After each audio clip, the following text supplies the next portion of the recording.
Assalamualaikum warahmatullahi wabarakatuh. Teman-teman semua yang dicintai Allah, ketahuilah bahwa kalimat la ilaha illallah ini adalah inti dari ajaran tauhid, teman-teman.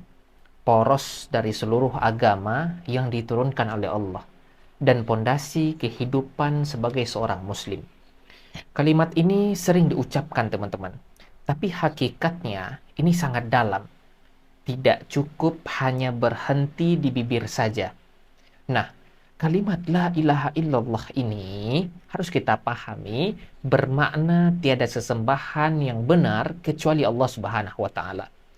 Ia bukan hanya sekedar menolak berhala fisik, tapi juga menolak segala bentuk ketundukan hati, penghambaan jiwa, dan kecintaan yang melampaui batas kepada selain Allah Subhanahu wa taala. Ketika lidah mengucapkan kalimat la ilaha, berarti di sini ada penolakan total, teman-teman, terhadap segala yang selama ini dianggap sebagai ilah.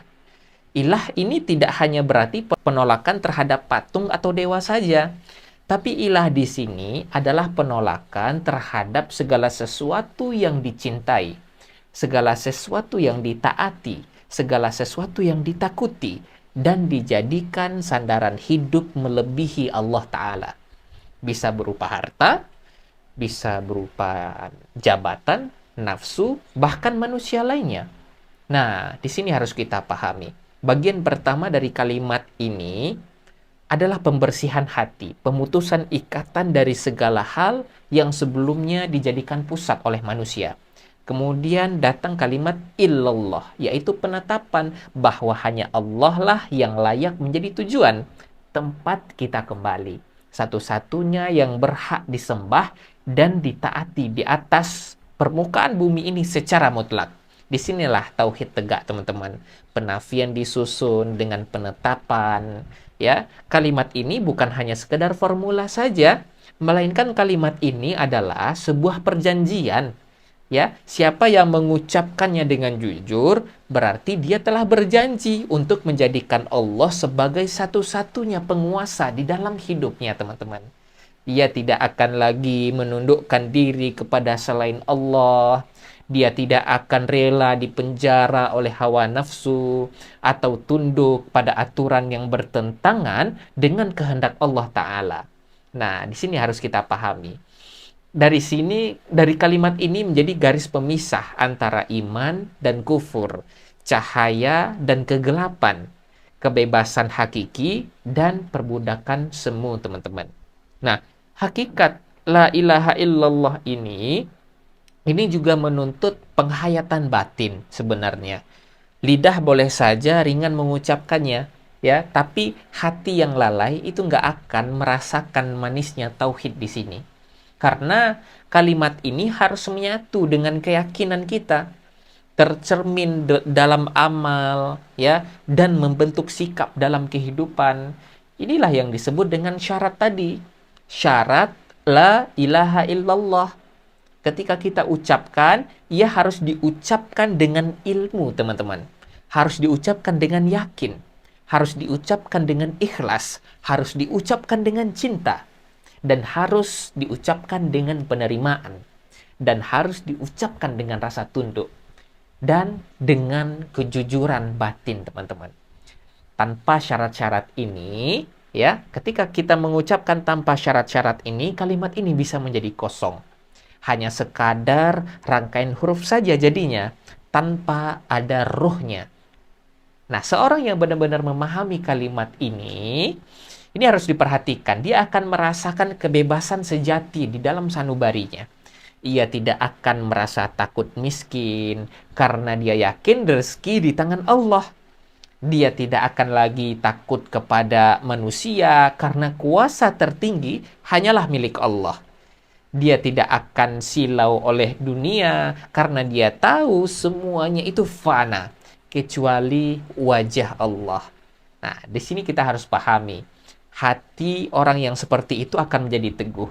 Jiwanya akan menjadi tenang. Langkahnya akan menjadi yakin, teman-teman.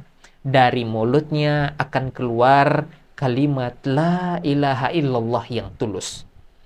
Dari hatinya akan terpancar cahaya nurullah. Dan dari amalnya terlihat ketundukan penuh terhadap Allah.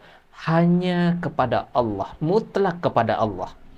Dalam perjalanan hidup, ya, kalimat la ilaha illallah ini adalah kunci, yaitu kunci surga. Man qala la ilaha illallah dakhalal jannah. Itu kunci ketenangan batin, teman-teman. Tapi kunci itu tidak akan berguna tanpa gigi-giginya. Jadi kunci surga itu adalah la ilaha illallah. Siapa yang mengucapkan la ilaha illallah pasti masuk surga. Sedangkan gigi-giginya adalah syarat-syarat yang harus dipenuhi, seperti penghayatan, kesetiaan, dan komitmen untuk menjalankan seluruh perintah Allah, serta menjauhi larangannya di sini. Nah, disitulah kita baru pahami. Maka siapa yang memegang kunci ini dengan benar, maka ia akan dibukakan pintu oleh Allah, yaitu pintu kebahagiaan abadi. Di ujung kalimat la ilaha illallah adalah kalimat yang mempersatukan semua nabi dan rasul, teman-teman. Dari Adam, Nabi Nuh, Nabi Ibrahim, Nabi Musa, dan Nabi Isa hingga Nabi Muhammad SAW, semuanya membawa risalah tauhid yang sama, teman-teman. Tidak ada Tuhan selain daripada Allah. Nah, disinilah simpul yang menyatukan seluruh umat manusia, pesan yang tidak berubah dari zaman ke zaman, teman-teman. Maka ketika seorang muslim mengucapkan la ilaha illallah, berarti ia sedang menyambung diri dengan mata rantai para nabi. Dan kalimat ini bukan hanya awal kehidupan seorang muslim saja, tapi kalimat ini juga bisa menjadi penutupnya. Inilah yang disebut oleh para ulama sebagai ubudiyah hakikiyah, penghambaan yang sejati, yang justru ini melahirkan kebebasan batin, teman-teman. Karena kalimat ini juga mengajarkan tentang keseimbangan dalam kehidupan. La ilaha itu menolak segala bentuk kesyirikan, ya. Sementara illallah menetapkan tentang ketauhidan. Jika hanya berhenti pada penolakan saja, hidup ini bakalan bisa kosong dan hampa. Tapi dengan penetapan kepada Allah, hati akan mendapatkan arah. Hidup memiliki tujuan. Ya. Jadi kalimat ini bukan hanya tentang apa yang harus ditinggalkan sebenarnya, tapi juga tentang kemana jiwa ini harus berlabuh. Ya, para ulama menekankan bahwa kalimat ini tidak cukup diucapkan tanpa disertai konsekuensinya. Ia menuntut keikhlasan di sini. Karena segala amal harus murni mutlak karena Allah, bukan karena ria ataupun ingin dipuji. Karena dia menuntut kepada ketaatan. Segala hukum dan aturan harus kembali kepada syariatnya.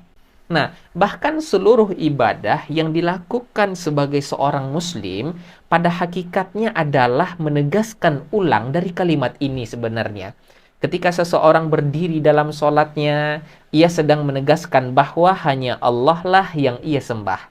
Ketika dia berdoa, ia menegaskan bahwa hanya Allah lah yang ia mintai. Ketika dia berzakat, dia melepaskan cinta kepada hartanya. Karena hatinya terikat hanya kepada Allah, teman-teman. Jadi seluruh ibadah adalah cerminan tauhid sebenarnya. Karena kalimat ini juga menjadi sumber kekuatan utama dalam menghadapi ujian dalam kehidupan.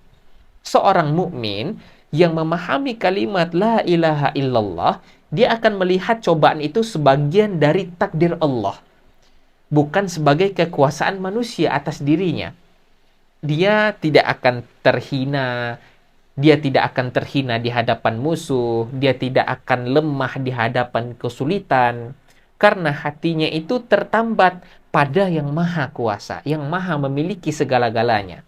Bahkan dalam kondisi paling genting pun, seorang mukmin masih bisa tersenyum. Sebab ia tahu bahwa tidak ada yang menguasai hidupnya selain daripada Allah Subhanahu wa Ta'ala. Nah, maka tidak heran kita Jika kalimat la ilaha illallah itu disebut dengan afdolu zikri, zikir yang paling utama. Nabi menyampaikan zikir yang paling utama adalah kalimat la ilaha illallah. Dengan mengulanginya, hati akan dibersihkan, teman-teman. Iman akan diperkuat, jiwa akan dikuatkan dalam menjalani kehidupan. Tapi tentu, zikir ini tidak berhenti pada lisan kita saja. Zikir sejati adalah zikir yang menancap di dalam hatinya, lalu tercermin pada amalnya. Nah, itu baru zikir. Kalimat la ilaha illallah ini adalah amanah besar di dalam kehidupan.